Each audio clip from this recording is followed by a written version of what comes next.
대부분의 바울 서신처럼 에베소서도 크게 두 부분으로 나누어질 수 있습니다. 1장에서 3장까지는 교리를 다루고 있고요. 4장에서 6장까지는 윤리를 중심으로 다루고 있습니다. 교리에서는 그리스도인과 교회의 존재에 관하여, 윤리 부분에서는 그리스도인과 교회의 생활에 관하여 다루고 있는 내용입니다. 편의상 내용을 교리와 윤리로 나누어서 기록하고 있지만 우리의 실제적인 삶은 교리와 윤리가 나누어지는 것은 아닙니다. 교리에 대해서 다 알고 나면 내가 윤리적으로 살게 되는 것도 아니고, 교리에 대해서 아는 만큼 윤리적으로 살게 되는 것도 사실은 아닙니다. 생활은 언제나 존재가 바탕이 됩니다. 결코 나누어지지 않습니다. 히브리서 11장 3절이 인간 존재를 이렇게 설명해 줍니다. 믿음으로 모든 세계가 하나님의 말씀으로 지어진 줄을 우리가 아나니 보이는 것은 나타난 것으로 말미암아 된 것이 아니니라. 믿음의 눈을 뜬 사람은 육신의 눈으로 보는 것이 전부가 아니라는 것을 알게 된다는 것입니다. 보이는 것은 나타난 것으로 말미암아 된 것이 아니다. 눈에 보이는 것이 눈에 보이는 것 때문에 눈에 보이게 된 것이 아니라는 말입니다. 눈에 보이는 것은 눈에 안 보이는 것이 원인이라는 말입니다. 교리는 존재에 관한 말씀인데 존재는 눈에 안 보입니다. 눈에 안 보이는 그 존재 때문에 눈에 보이는 생활이 발생한다 하는 것입니다. 우리가 한동안 읽어가게 될 이 사도 바울의 윤리 부분 역시 눈에 보이는 생활에 관한 말씀이지만, 이 생활에 관한 말씀을 읽을 때에도 눈에 보이지 않는 존재에 관한 말씀, 교리, 이것을 배제할 수 없다, 배제해서는 안 된다 하는 것입니다. 예수님도 상상수훈에서 이렇게 말씀해 주십니다. 마태복음 7장 17절 18절입니다. 이와 같이 좋은 나무마다 아름다운 열매를 맺고 못된 나무가 나쁜 열매를 맺나니 좋은 나무가 나쁜 열매를 맺을 수 없고 못된 나무가 아름다운 열매를 맺을 수 없느니라.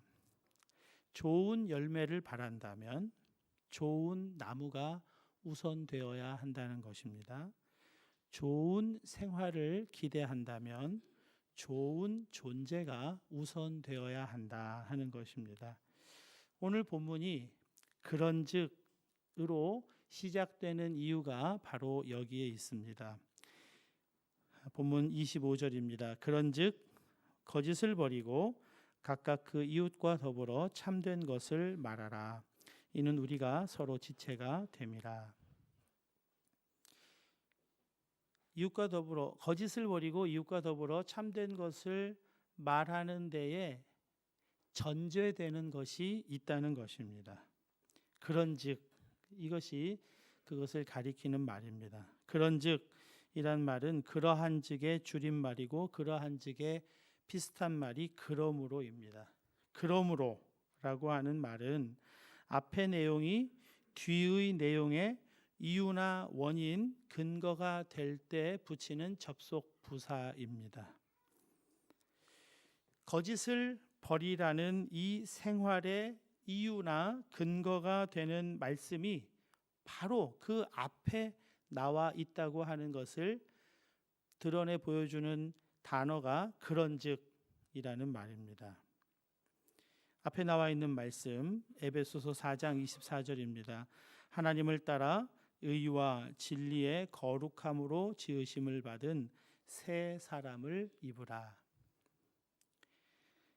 그런즉 새 사람을 입어야 우리가 기대하는 좋은 윤리적인 생활들이 가능하다 하는 것을 성경은 잊지 않고 적시해 두고 있는 것입니다. 정리하면 이렇습니다. 새 사람을 입으라. 그런즉 새 사람을 입는 것이 원인이어서 거짓을 버리고 분을 품지 말고 도둑질하지 말며 더러운 말은 입 밖에도 내지 말라. 새 사람을 입은 사람은 그렇게 산다는 것입니다. 새 사람을 입은 사람은 참된 것을 말하고 마귀에게 틈을 주지 않으며 자기 손으로 수고하여 선한 일을 하고 선한 말로 은혜를 끼치는 사람이라는 말입니다. 기독교는 본질적으로 교육적이지 않습니다. 교육은 성선설을 전제하고 있기 때문에 그렇습니다. 영어 education, 독일어 에어지훈 모두 라틴어 에두카레에서 비롯되었습니다. 라틴어 에두카레는 에와 두카레가 붙어서 만들어진 말인데요. 에는 밖으로, 두카레는 끌어낸다. 잠재되어 있는 능력을 밖으로 끌어낸다는 의미가 교육이라는 말입니다. 인간 속에 선한 것을 교육이라는 수단을 통해 밖으로 끌어낼 수 있다는 기본 전제가 교육 철학입니다. 성선설에 기초하고 있습니다. 그러나 기독교의 전제는 성선설이 아닙니다. 다윗에게서 인간 보편적인 문제가 아주 적나라하게 드러납니다. 그는 사울 왕에게 까닭없는 미움을 받습니다. 시기와 질투 때문이었습니다. 무엇으로도 이 시기와 질투에서 비롯된 미움을 바꿀 수가 없었고, 그래서 오랜 세월 광야에서 난민 생활을 합니다. 사울과 요나단이 한날 한 전투장에서 죽고 그로부터 7년 뒤 온 이스라엘의 왕이 된 뒤에도 다윗에게는 치루어야 할 전투가 끊임이 없었습니다. 북으로는 아람 사람, 남으로는 에돔 민족, 서쪽으로는 블레셋, 동쪽으로는 모압과 암몬, 사방으로 우겨쌈을 당한 이 모든 적들을 하나님의 놀라우신 역사로 평정하게 됩니다. 그리고 태평한 세월이 되었을 때 그가 한 일이 낮잠 자는 일이었습니다. 여러분, 인생의 목표를 전쟁 없는 상태로 설정하면 안 된다는 것을 여러분 꼭 기억하셔야 됩니다. 문제가 없는 상태가 우리 인생의 목표가 될 수 없습니다. 그렇게 돼서는 안 됩니다. 그러면 우리도 반드시 다윗의 범죄를 똑같이 범하게 됩니다. 낮잠을 잔 그의 눈에 우연히 들어온 것은 목욕하는 여인이었습니다. 오랜 광야 생활과 고난의 세월 동안 그 안에 다윗 속에 잠복되어 있던 그의 육체적인 욕망이 불일 듯 일어나게 됐습니다. 그리고 그의 권력, 하나님의 나라를 이루라고 주신 왕권은 한순간에 그의 육체적 욕망을 채우는 도구로 전락해 버리고 맙니다. 인생의 목표를 문제 해결에 두면 누구나 이렇게 될 수밖에 없습니다. 로마서 3장 10절 12절입니다. 기록된 바 의인은 없나니 하나도 없으며 깨닫는 자도 없고 하나님을 찾는 자도 없고 다 치우쳐 함께 무익하게 되고 선을 행하는 자는 없나니 하나도 없도다. 의인이 하나도 없다는 것입니다. 모두가 죄인이라는 것입니다. 이것이 기독교의 인생관이고 성악설입니다. 본성이 악하다는 거예요. 인간 자신에 대한 평가가 이렇습니다. 그렇기 때문에 기독교는 본성에 있는 선한 것을 끄집어내는 교육이 아니라 선한 것을 덧입는 교육을 해야 한다 하는 것입니다. 불교는 깨달음을 강조합니다. 속에 뭐가 있다고 생각하기 때문이에요. 그러나 기독교는 덧입으라고 말씀합니다. 불교는 비움을 강조하지만 기독교는 채움을 말씀해 줍니다. 욕심을 채우라는 것이 아니라 바깥에 계시는 새 사람 예수 그리스도를 믿음으로 우리 존재가 변화된다는 의미를 채우는 것으로, 덧입는 것으로 말씀해 주고 있습니다. 우리의 안에서는 기대할 게 없기 때문에 바깥에 계시는 절대자 그분으로 우리 자신을 채워야 한다, 덧입어야 한다, 그렇게 말씀하고 있는 것입니다. 죄인에서 의인으로 바뀌는 길은 그것뿐입니다. 하나님 없이 사는 사람이 하나님과 늘 동행하는 삶을 시작하게 되는 것입니다. 그래서 여러분, 우리는요, 문제 해결에 초점을 맞추고 살 것이 아니라 살아계시는 하나님과 동행하는 것, 그것이 우리 인생의 초점이고 목표고 목적이라는 것입니다. 그렇게 되면 문제가 있을 때에도 행복하고 문제가 없어질 때에도 죄에 휘말려서 게으르고 나태하고 육체적인 욕망이 자기를 지배하게 내버려 두지 않고 행복함을 유지하고 살 수가 있는 것입니다. 하나님과 동행이 초점인 사람에게 부어지는 복이 빌립보서 4장 13절의 복입니다. 이게 다 우리들에게 주어져 있는 복이거든요. 어떤 경지에 도달한 사람에게 주시는 것이 아니라 예수 그리스도를 덧입은 사람이 이렇게 살도록 주어져 있다는 것인데요. 우리 이 말씀을 같이 한번 읽으면서 우리 자신에게 이 복이 그대로 임하게 되기를 소망하면서 한번 같이 읽겠습니다. 내가 궁핍함으로 말하는 것이 아니니라. 어떠한 형편에든지 나는 자족하기를 배웠노니 나는 비천에 처할 줄도 알고 풍부에 처할 줄도 알아. 모든 일 곧 배부름과 배고픔과 풍부와 궁핍에도 처할 줄 아는 일체의 비결을 배웠노라. 내게 능력 주시는 자 안에서 내가 모든 것을 할 수 있느니라. 아멘. 내가 모든 것을 할 수 있다고 하면 세상에 이렇게 교만한 말이 어디 있겠습니까? 그런데 내게 능력 주시는 자 안에서, 이것을 전제할 때는 세상 이것보다 겸손한 말이 없습니다. 내게 능력 주시는 자 안에 있는데도 여전히 나한테는 문제가 많다, 해결될 게 많다, 어려움이 많다, 이것보다 교만한 말이 없는 것입니다. 사랑하는 여러분, 문제를 해결하고 문제가 없으면 행복할 것 같지만 그렇지 않습니다. 다윗을 보아서 우리가 분명히 알 수가 있습니다. 우리가 진정으로 문제로 삼아야 할 것은 새 사람을 입는 것입니다. 그것을 주님과 동행하는 것이라고 부르는 것입니다. 예수님을 구주로 영접할 때 새 사람은 누구나 다 새 사람을 입게 되는 것입니다. 예수님의 십자가 은혜로 모두가 다 새 사람 된 것을 믿음으로 취하는 것이 너무나 중요합니다. 여러분, 사람이 왜 거짓말을 할까요? 거짓말인 줄 모르고 하는 것이 아닙니다. 어쩔 수 없어서 거짓말하는 경우가 대부분일 겁니다.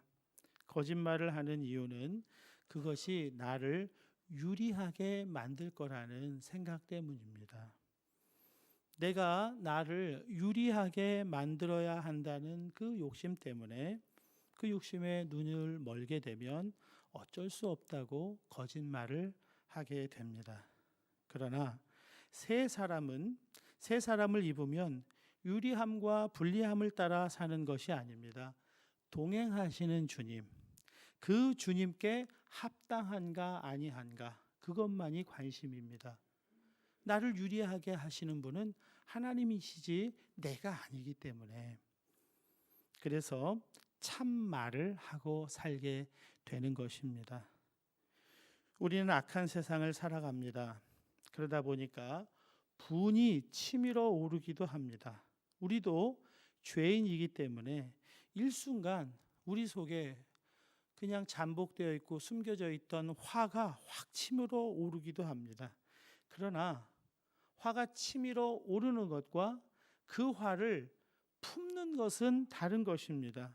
그 분노를 품어서는 안 된다고 성경은 말씀해 주고 있습니다. 분을 품는 일은 교만한 데서 비롯됩니다. 내가 너보다 낫다는 판단 때문에 분을 품게 되는 것입니다. 그래서 본문은 분을 내어도 죄를 짓지 말며 해가 지도록 분을 품지 말고 마귀에게 틈을 주지 말라, 그렇게 말씀하고 있습니다. 분을 내어도 죄는 짓지 말라고 합니다. 분이 난다고 해서 그것을 교만하게 품으면 안 된다는 말입니다. 해가 지도록 분을 품게 되면 반드시 마귀가 그 틈을 타고 들어오게 됩니다. 여러분, 마귀가 하는 일이 뭡니까? 마귀가 하는 일은요, 많은 일들을 해요. 여러 가지 어려움들을 주지만 그 최종 목적은 하나님과 우리 사이를 분리시키는 겁니다. 하나님과 우리 사이를 가르는 일이에요. 분을 품게 되면 마귀가 그 틈을 타서 하나님으로부터 우리 자신을 떠나게 만드는 일이 마귀의 일이라는 말입니다. 분이 나도 분을 풀려고 해서는 안 됩니다. 분풀이 하지 말아야 합니다. 분이 풀릴 때까지 분을 내려고 하면 안 된다는 거예요. 그러니까 해가 질 때 분이, 해가 지기 1시간 전에 분이 나도 해가 질 때쯤 되면 그 분을 풀어내야, 분을 없애야 된다는 얘기예요. 그 분풀이를 상대에게, 어떤 사람에게 해서는 안 된다는 겁니다. 여러분, 분이 날 때 가장 먼저 할 일, 분풀이가 아니라 예수님을 바라보는 겁니다.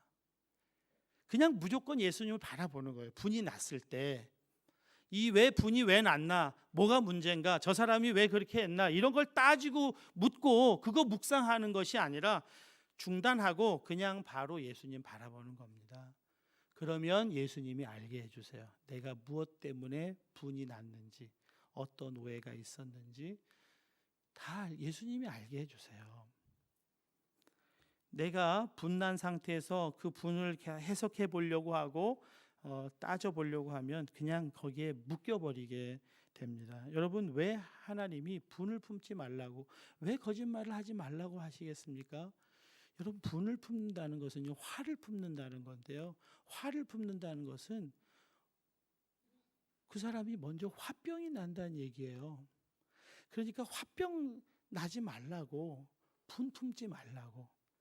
그러니까 분을 낸, 그래서 분에 당하는 상대방을 위해서가 아니라 분을 내는 화병을 담고 있는 나를 위해서 주님이 분 품지 말라고 그렇게 말씀하시는 겁니다. 새 사람을 입으라. 무슨 말입니까? 주님과의 동행을 기억해라. 주님을 바라보라. 그렇게 우리에게 말씀해 주고 있는 겁니다. 여러분, 내 인생의 주인이 예수님이시라고 정말 믿으면 도둑질하면 안 되는 겁니다. 도둑질을 왜 하는 거죠? 내게 부족하다고 생각되는 것을 정당하지 못한 방법으로 해결하려는 것입니다. 원인은 내게 부족함이 있다는 생각입니다. 대부분 이 부족은요, 비교의식에서 비롯됩니다.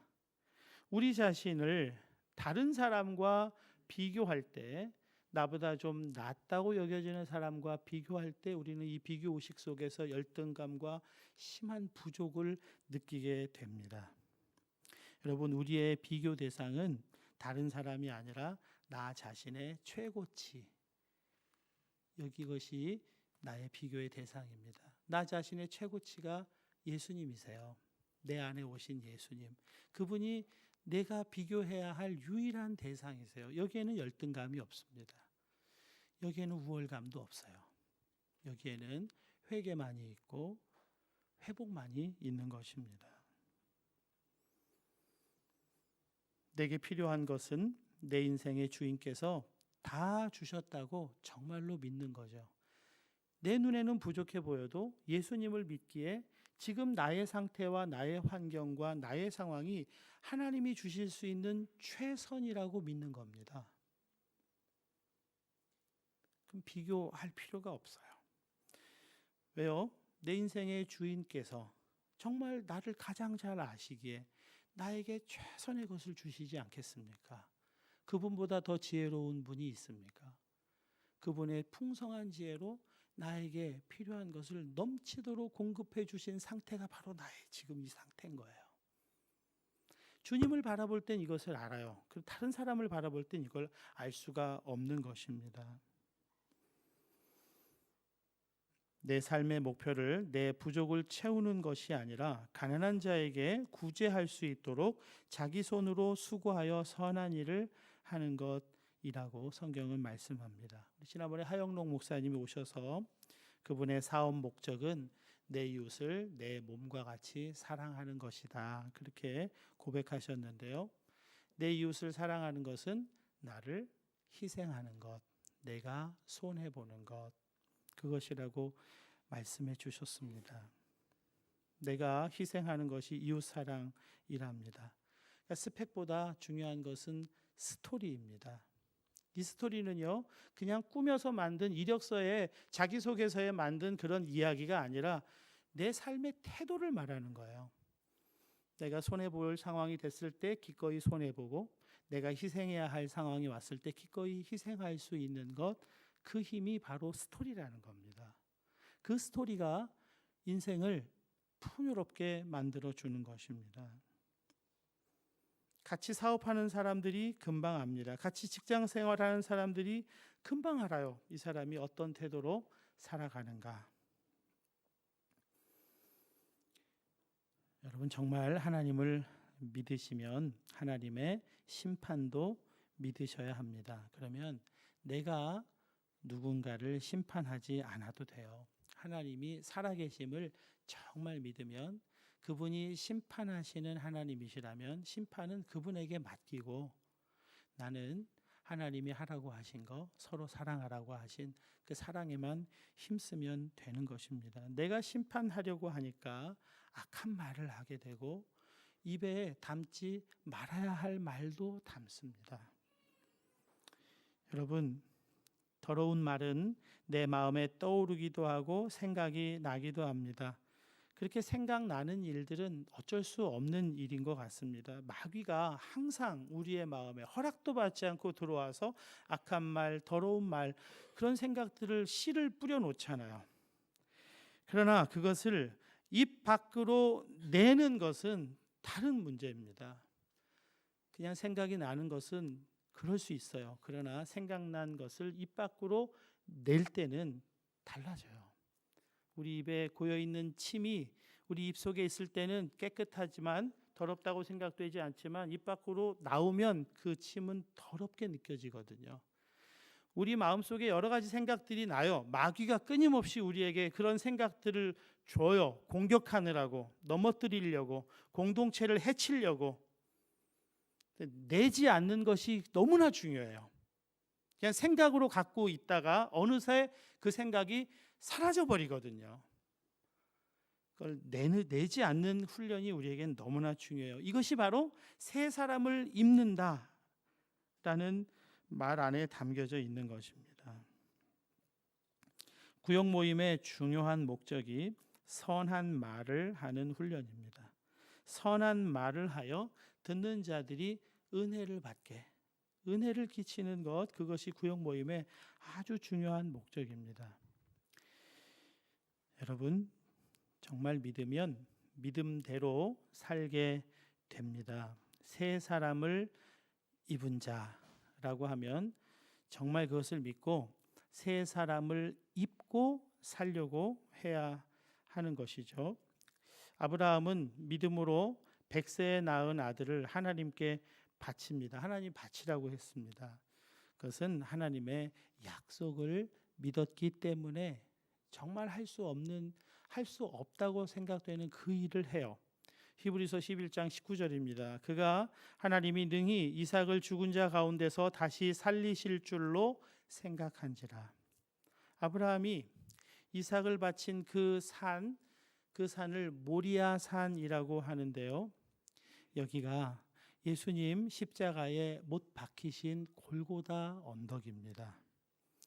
하나님의 약속을 믿고 아들을 다시 살리실 줄로 믿고 아들을 바치려 한 그 산에서 아브라함이요 알게 되는 것은 하나님의 마음입니다. 하나님의 마음을 알게 돼요. 장차 죄인들을 위해 아들을 바치기로 한 하나님의 계획, 하나님의 그 엄청난 수천 년 후에 일어날 그 계획을 아브라함이 아들을 바치려고 하면서 그 하나님의 마음을 알게 되는 거예요. 하나님 마음에 간직한 그 스토리를 알게 되는 것입니다. 새 사람을 입어보면 알게 되는 것이 있다는 거예요. 하나님 말씀대로 정말 순종해서 살아보면 알게 되는 것이 있어요. 그냥 머릿속으로 상상으로 그렇게 생각해서 아는 것과 실제로 실천을 해봐서 아는 것과는 완전히 다른 것이거든요. 그래서 새 사람을 입은 사람이니까 앞으로도 새 사람을 입으며 살라는 것입니다. 새 사람 입은 사람답게 살라는 거예요. 그래야 정말 새 사람이 무엇인지를 정말 알게 되는 것이기 때문에 그래요. 예수님이 내 말을 듣고 행하는 사람은 반석 위에 집을 지은 사람과 같다 그랬습니다. 그냥 듣는 것만으로는 안 되니까 듣고 실천하는 사람, 행하는 사람, 새 사람을 계속해서 입는 사람, 그 사람은 새 사람이 무엇인지를 정말 알게 된다는 거예요. 우리 안에 새 사람이 이미 임해 있습니다. 그러나 그것은 우리 삶의 전 영역이 다 새 사람이 된 것은 아니잖아요. 아직도 새 사람 아닌 부분이 우리 속에 있어요. 그러나 새 사람을 입으려고 계속해서 예수님과 동행을 힘쓰고 예수님 바라보는 일을 해가다 보면 그러면 새 사람이 정말 무엇인지를 깊이 알게 된다는 겁니다. 반석 위에 세운 집이 된다는 것입니다. 새 사람 된 것을 믿지 못하는 것이 성령을 근심하게 하는 일임을 우리가 알아야 합니다. 본문 4장 30절입니다. 하나님의 성령을 근심하게 하지 말라. 그 안에서 너희가 구원의 날까지 인치심을 받았느니라. 하나님의 성령께서 오셔서 하신 일이 무엇입니까? 갈라디아서 4장 6절입니다. 너희가 아들이므로 하나님이 그 아들의 영을 우리 마음 가운데 보내사 아빠 아버지라 부르게 하셨느니라. 하나님을 아버지로 알게 하셨어요. 성령께서. 내가 하나님의 아들이라는 거예요. 하나님의 자녀라는 것입니다. 솔직히 제 자신을 볼 때 내가 하나님의 아들이라고 말할 자격이 있습니까? 내 사는 모습을 보면, 솔직히 정직하게 말하면 사는 꼬라지를 보면 하나님의 자녀라고 어떻게 감히 말을 할 수가 있어요? 내 경험은 그래요. 내 경험은 하나님 자녀라고 말할 수도 없고 부끄러워요. 그런 말을 하는 것이. 하나님의 자녀답게 사는 것도 참 부끄러워요.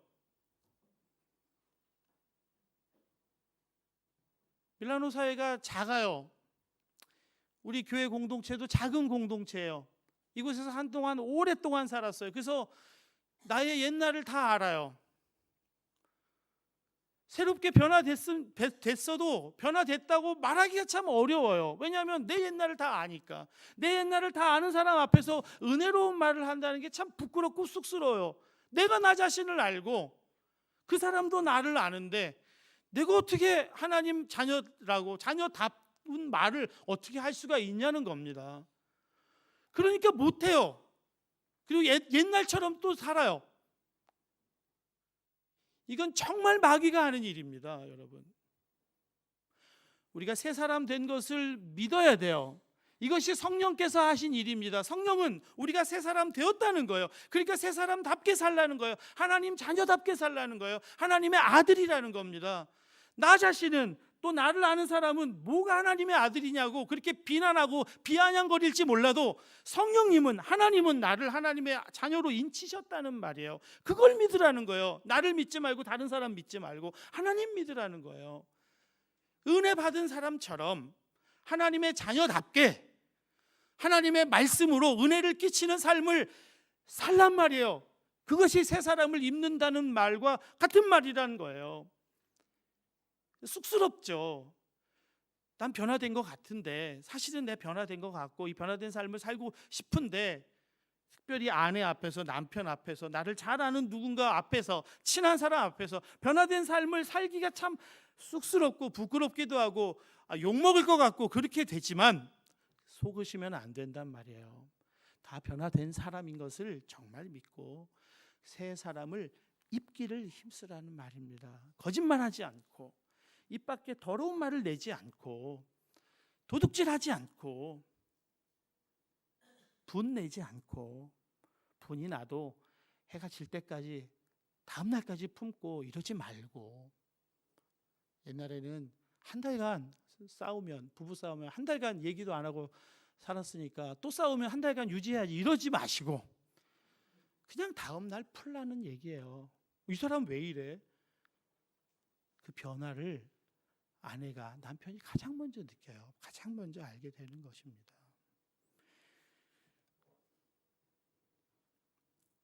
남자들 대부분이 경험한 것이 있습니다. 신병 교육대에 들어가면요, 뭐라고 부릅니까? 신병이라고 부릅니다.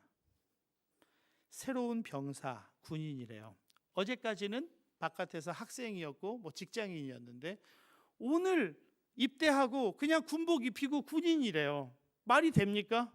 그런데 군사훈련을 시키면서도 계속해서 해주는 말이 군인이래요. 군사래요. 그게 군사답게 살라는 거예요. 군복 하나 입혀놓고.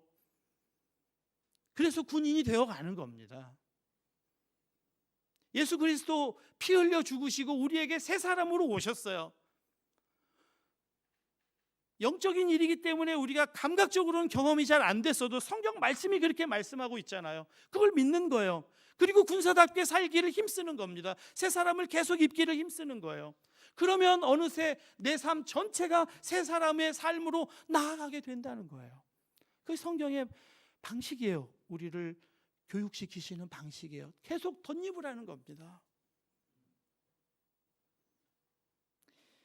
사랑하는 여러분, 우리는 하나님의 자녀입니다. 하나님의 자녀된 이 사실을 정말로 믿으세요. 정말 믿으시고 쑥스러워도 이거 풀지 않고는 못 지나가는 일들도 그냥 다 묻고 가세요. 그러면 하나님이 언젠가 다 풀어주시고 내가 알지 못하던 사실까지 알게 하시고 하나님이 해결해 주시는 날을 반드시 보게 됩니다. 여러분이 다 해결하려고 하지 마세요. 그냥 안고 가세요. 새 사람을 계속 입으세요. 취하세요. 승리하시는 저와 여러분 되시기를 바랍니다. 우리 성찬